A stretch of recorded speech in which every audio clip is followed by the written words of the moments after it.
Pemirsa, sebelum kita lanjutkan dialog, saya ingin memberikan informasi kepada Anda bagaimana judi online ini datangnya dari tahun ke tahun. Kami hadirkan kepada Anda dimulai dari tahun 2017 hingga saat ini nanti di 2024.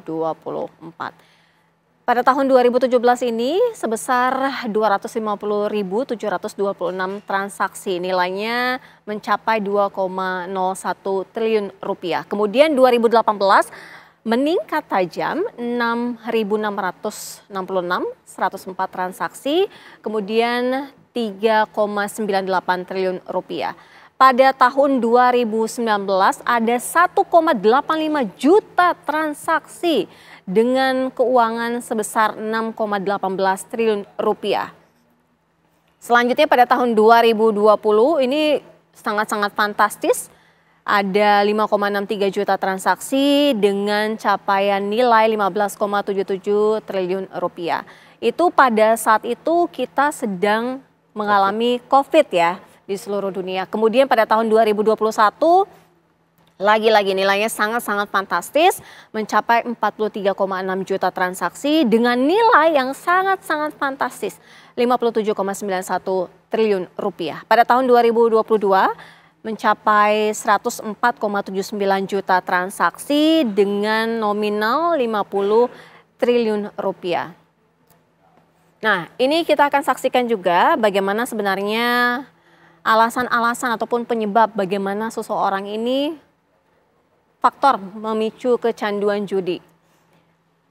Ini merupakan survei quitgamble.com. Ini ingin cepat kaya sebesar 36%, kemudian sebatas hiburan 18%, melupakan masalah 18%, kemudian bayar utang 14%, bosan 7%, kesepian 3%, interaksi sosial 1% dan lainnya sebesar 3%.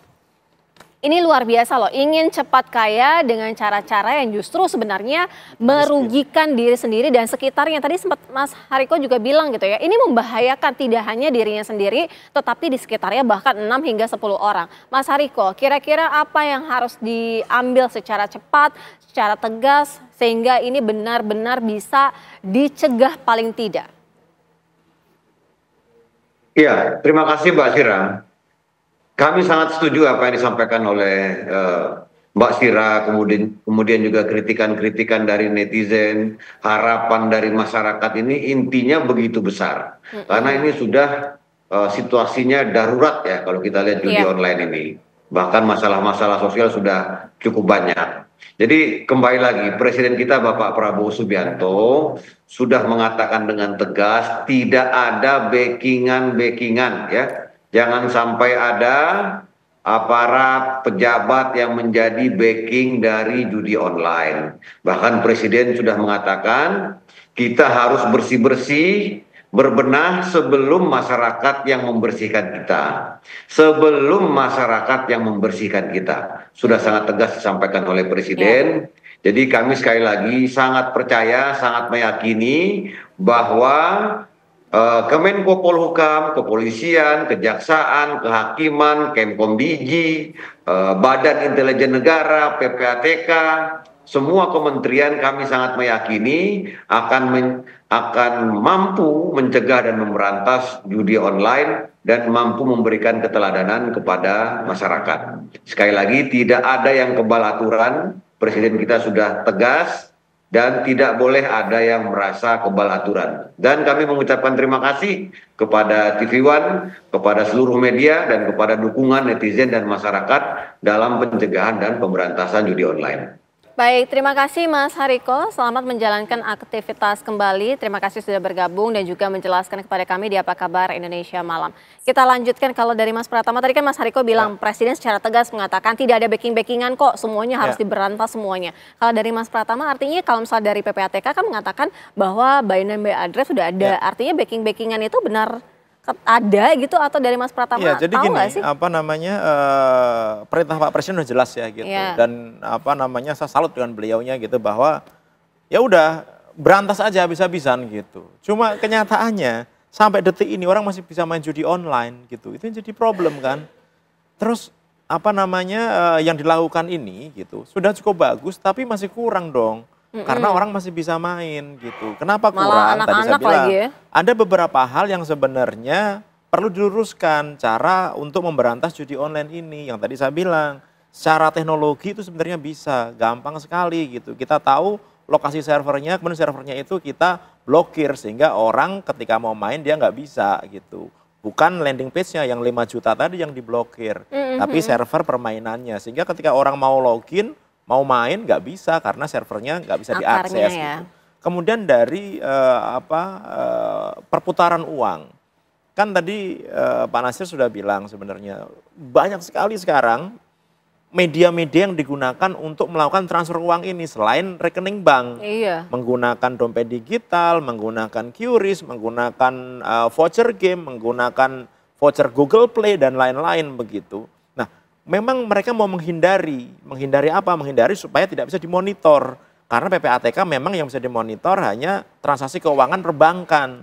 Kalau misalnya dompet digital, itu dompet digitalnya perusahaannya yang lapor kepada PPATK gitu. Nah gimana kalau dia pakai pulsa gitu? Harusnya operator pun juga ikut bertanggung jawab nih untuk lapor kepada PPATK gitu.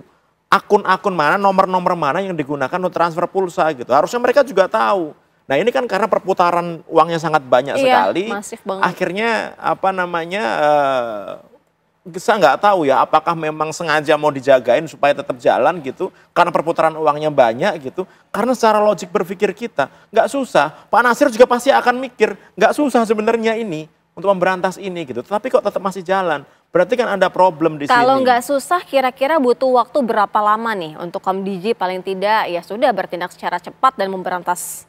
Ya paling tidak menurunkan lah ya walaupun bisa Kalau memberantas. menurut saya sebulan 2 bulan lah gitu. Ini sebenarnya bisa selesai urusan ini gitu. Kalau memang benar-benar serius dan niat ya gitu. Karena memang nggak terlalu susah secara teknologi bisa, secara perputaran uangnya bisa kita deteksi, kemudian siapa pelaku-pelakunya orang-orangnya kita juga bisa tahu gitu. Di mana lagi gitu masalahnya gitu. Ini kan jadi kadang-kadang kita gregetan ini. Aduh ini gimana sih ini kayaknya nggak terlalu susah tapi kok kayaknya yang tadi Mbak Sira bilang kok kayaknya ada yang melindungi gitu. Yang pasti bukan institusi yang melindungi ya. Ini ada mungkin masih ada oknum-oknum gitu yang memang karena dia terbiasa dapat uang banyak gitu. Bahkan saya yakin PPATK juga pasti tahu perputaran uang judi ini kemana saja gitu. Masuk ke pilkada mana, masuk ke siapa gitu. Sebenarnya kayaknya sih tahu gitu. Cuma mungkin tidak etis membicarakannya di lingkup publik gitu. Tetapi perputaran judi online ini duitnya karena begitu banyaknya, bahkan Menko Polhukam bilang ada 900 triliun sebenarnya gitu. Itu kan duit yang sebenarnya banyak sekali. Yang jadi masalah adalah itu duitnya orang miskin loh, itu duitnya orang nggak punya, duit orang yang sebenarnya itu duit dipakai untuk makan, dipakai untuk anaknya sekolah, dipakai untuk anaknya. Itu yang bikin kita kesel gitu. Itu menarik tadi apa yang disampaikan Mas Pratama ya, perputaran duit yang luar biasa masif ya. Nah ini Pak Nasir, apakah dari PPATK juga menemukan adanya temuan-temuan di mana perputaran uang, kemudian juga transaksi uang hingga ke rekening yang mengalir ke luar negeri? Apakah ini juga terdeteksi? Apakah ini juga sudah ditemukan dari PPATK? Ya, sudah lama itu Mbak Safira ya, kita temukan bahwa uang hasil judi online itu dibawa keluar ya, dan itu triliunan nilainya. Ada ke Kamboja dan yang banyak itu ya ke Singapura ya, ke Thailand, ke Filipina. Nah ini yang saya bilang tadi, kalau tidak kita berantas sama-sama, ini akan mengganggu perekonomian kita secara nasional. Di mana uang tadi itu kan mengalir keluar dan sebagian besar mengalir pada para bandar kan, yang harusnya uang tadi seperti Mas Pratama tadi, itu mereka jajan bakso kan berputar uang, akhirnya penjualan tukang bakso meningkat kan. Tapi karena dibuat judi online, tukang bakso jadi penjualannya menurun seperti itu. Gizi anak jadi menurun karena uangnya dipakai judi. Nah itu yang dampak itu yang harus kita pikirkan bersama, harus kita kerjakan bersama, segera untuk kita tuntaskan. Dan PPATK di tahun 2024 ini saja Mbak Safira, itu sudah menyampaikan 56 hasil analisis ya, hasil pemeriksa dan informasi yang disampaikan kepada penyidik. Dan untuk total perputaran dananya di tahun ini saja itu ada 134 triliun 836 miliar. Wow.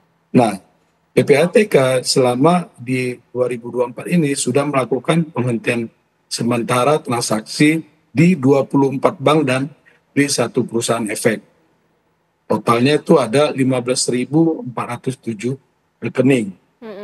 Dan saldo ya yang masih dalam penghentian PPATK itu sampai akhir 2024 ini sebanyak 107 miliar rupiah lebih, seperti itu.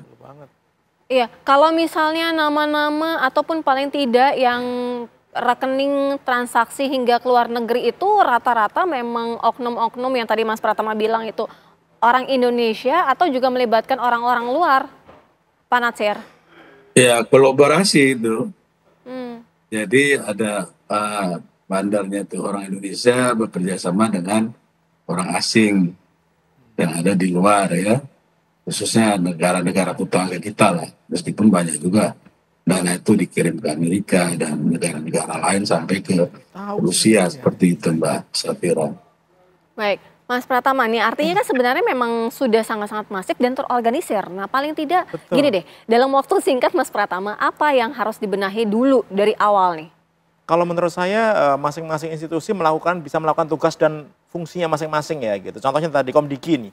Komdigi melakukan pembatasan akses, pemblokiran itu yang diblokir servernya gitu, bukan landing page-nya gitu. PPATK melakukan pemblokiran rekeningnya karena tadi ketika Pak Natsir bilang ada 107 miliar gitu, sedangkan perputaran uangnya 100 triliun, ya itu kecil banget yang disita gitu. Artinya ketika kita mau ngeblokir, duitnya udah terlanjur pergi. Gitu. Udah kemana-mana ya. Dan tadi dari yang disampaikan Pak Natsir itu sebenarnya kita sudah tahu siapa orang dalam negeri yang bermain, siapa orang luar negeri yang bermain, perusahaan mana yang bermain gitu. Artinya itu kan tinggal diproses gitu, ya kan gitu. Kemudian juga bank, kemudian penyedia dompet digital, kemudian operator telekomunikasi, kemudian penyedia voucher game, itu juga harus bertanggung jawab mereka. Harus jagain platformnya supaya tidak dipakai untuk transaksi judi online ini gitu. Apa selama ini pengawasannya minim? Nah, saya juga nggak ngerti tuh. Itu kan kalau dompet digital kan OJK ya, yang melakukan pengawasan gitu. Jadi di sini OJK pun juga harus berperan. Jangan hanya kasihan PPATK nih dihajar habis-habisan terus nih semuanya PPATK gitu. Padahal banyak institusi lain juga yang harus bertanggung jawab gitu. Ada bank, ada OJK dan lain-lain gitu. Responnya apa yang dikatakan oleh Mas Pratama? Gimana Mbak? Ulangi Mbak, kurang. Iya silakan direspon apa yang disampaikan oleh Mas Pratama, Pak Natsir. Iya, jadi dengan adanya Satgas ini ya, kerja-kerja dari pencegahan pemberantasan itu jauh lebih efektif ya dibanding dengan sebelum-sebelumnya. Nah kalau Satgas ini nggak ada, itu benar tadi yang disampaikan oleh Mas Hariko, itu bisa mencapai 900 triliun di akhir 2024 saja. Tapi kan kita lihat tuh ya, dari triwulan 1 sampai triwulan 4 tahun 2024 itu, frekuensi dari persentasi dari pemain maupun perputaran judi online tadi kan cukup signifikan ya menurunnya ya.